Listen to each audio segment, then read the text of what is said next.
What could have caused cancer like this? I have no idea. This isn't exactly my field, first of all, but I can't imagine what would trigger something like this. Some kind of massive carcinogenic exposure, I guess. Radioactive materials, certain classes of powerful mutagenic chemicals. Those are the only things that track with what I know. How long had he been ill? Tumors are highly unpredictable. A growth of this size would seemingly take a fair amount of time, but he would have been in immense pain. Which might explain the illicit drug use. Even with the drugs, a condition like this would be almost impossible to ignore, and the amount of drugs he'd have to take to ease the pain would make him a near zombie. Strange.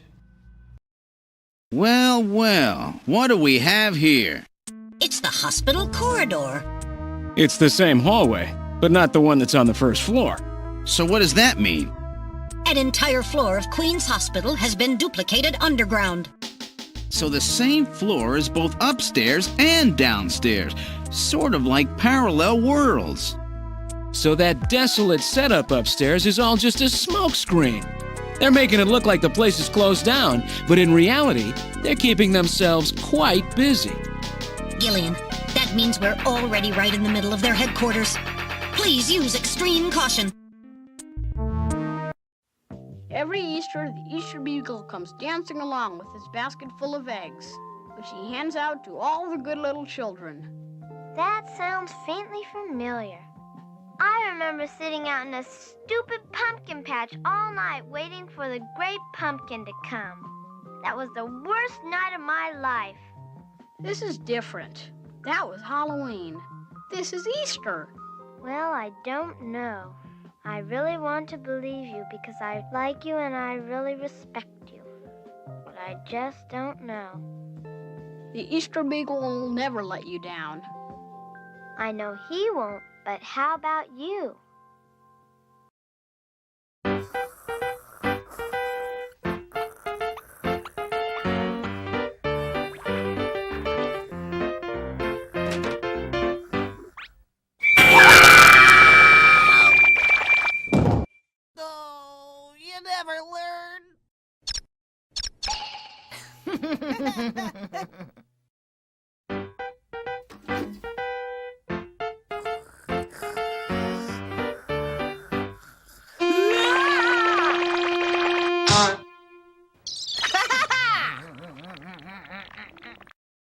So you have the worst luck in the world! Who cares? No matter how bad things get, like really, really bad, you keep going. It's kind of ridiculous. You never had the common sense to give up before. Why start now? Hey, Patrick. Nice sock. What sock? The one you're standing on. Oh, that one. It's lost. Well, if that one's lost, where are your other socks? Oh, they're more lost. A bunch of robots came through here and stole my whole sock collection.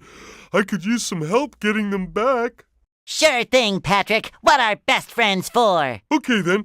For every 10 socks you bring back to me, I'll give you a golden turkey baster. You mean spatula? Bless you. At last you are here. Which of you is the doctor? Why, is someone ill, Your Majesty? Not yet, but there will be. There always is on Black Tuesday. Black Tuesday, sire? Yes. Once a year, merry old England breaks out in a rash of plagues and floods. It always happens on a Tuesday. And you couldn't very well call it White Tuesday, could you? Have there been any disasters yet? Oh, yes, all sorts. Such as? Well, take as, for instance, my singing sword. Looks all right to me. Well, it may look as all right, but today it singeth flat. So I've been a voiceover coach for 24 years. It's a passion of mine. I don't let it overtake my whole life. I'm a part-time coach, but a few times a year I teach a class.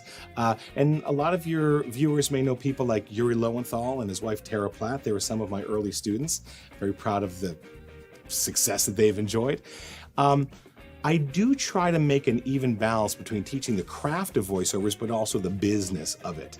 A very wise person said to me when I moved here, there are 2 words in show business, and art isn't one of them. Hey! So out of all of your characters, is there one that people most recognize you from? I think Bateau in Ghost in the Shell is a very well-known character and recognizable, and you know, that sort of thing.